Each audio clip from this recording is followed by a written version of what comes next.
Di antara bisikan angin dan desir bambu yang menari, aku sering mendengar dua nama yang menggema dari ujung kampung ke kota, Setia-Hati Terate dan Kerasakti. Dua perguruan besar, dua warisan budaya, dan dua jalur ilmu bela diri yang kerap disandingkan, bahkan dipertentangkan. Tapi sebagai filsuf jalanan yang duduk di warung kopi sambil memperhatikan kehidupan, aku tidak bertanya siapa yang paling kuat.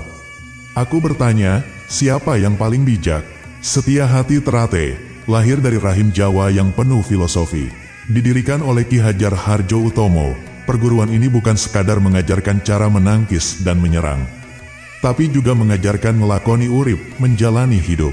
Lambangnya bunga teratai, melambangkan kesucian hati yang tetap tenang di atas lumpur dunia. Bagi mereka, pencak bukan sekadar jurus, tapi jalan. Lalu datanglah Kerasakti, dari Madiun yang keras dan membara. Terinspirasi dari legenda Sun Gokong, perguruan ini dikenal lincah, cepat, dan taktis. Pendekatan mereka lebih kepada kekuatan fisik dan kecepatan refleks. Disiplin tinggi dan latihan keras adalah kunci. Kerasakti percaya bahwa untuk melindungi yang lemah, seseorang harus kuat luar biasa. Dua aliran, dua jalan. Yang satu mengakar pada batin, yang satu mengakar pada daya. Pernah aku mengamati latihan SH Terate di alun-alun. Anak-anak muda berbaris, saling menyapa dengan salam hormat. Mereka memulai dengan meditasi, lalu gerakan lembut, hingga jurus-jurus klasik seperti lung tumapak dan sabet miring. Di sana, kekuatan batin sangat ditekankan. Latihannya bukan hanya fisik, tapi juga jiwa. Sebaliknya, latihan Kerasakti seperti melihat pertarungan siluman di film kungfu. Pukulan cepat, tendangan terarah, dan kemampuan melompat yang luar biasa. Mereka dikenal dengan jurus seperti sabetan kera gantung atau pukulan ular tanah.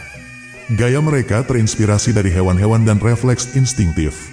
Tidak banyak bicara, tapi penuh tenaga. Jadi, apakah yang lambat itu lemah, atau yang cepat itu kuat? Tergantung siapa yang bertanya dan untuk apa ia belajar silat. SH Terate tumbuh seperti akar beringin di desa-desa Jawa Timur dan Tengah. Ia membentuk karakter, bukan hanya otot.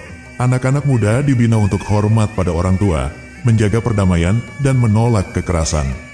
Mereka punya semboyan, persaudaraan selama-lamanya, sedangkan Kerasakti menyebar cepat ke berbagai kota, bahkan sampai luar negeri. Mereka membawa semangat petarung sejati, bahwa dunia tak akan memberikan ampun bagi yang lemah. Maka harus kuat. Kerasakti mengajarkan bahwa kekuatan harus dikendalikan, tapi siap dipakai kapan saja dibutuhkan. Dua pendekatan ini, meski berbeda, sebenarnya saling melengkapi. Yang satu membangun akar, yang satu membangun sayap. Di banyak tempat, kedua perguruan ini sering dibandingkan. Bahkan tak jarang terjadi gesekan, adu jotos, dan rivalitas yang membara. Tapi aku bertanya, untuk apa? Ilmu silat adalah ilmu untuk membela diri, bukan membela ego.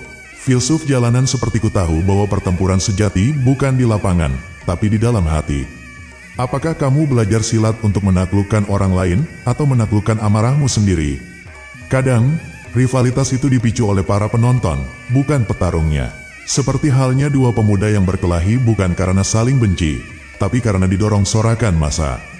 SH Terate mengajarkan ketenangan, Kerasakti mengajarkan kesiapan. Keduanya punya tempat di dunia yang penuh ketidakpastian ini. Dalam hidup, kadang kita butuh hati yang lapang, seperti Terate. Tapi kadang, kita juga butuh refleks seekor kera yang terdesak. Jadi, siapa yang terhebat? Aku bilang, yang bisa berdiri tanpa harus menjatuhkan. Yang bisa mengalah tanpa harus membenci. Yang bisa kuat, tapi tetap rendah hati. Dan itu, bisa dari Setia-Hati Terate, bisa juga dari Kerasakti. Karena akhirnya, bukan perguruannya yang menentukan kebesaran seseorang, tapi bagaimana ia membawa ilmunya dalam kehidupan sehari-hari. Malam ini aku akan kembali ke warung kopi, memesan segelas kopi hitam. Dan jika aku bertemu murid SH Terate atau Kerasakti, aku tak akan tanya jurus apa yang paling hebat. Tapi aku akan tanya, bagaimana mereka memperlakukan orang tuanya.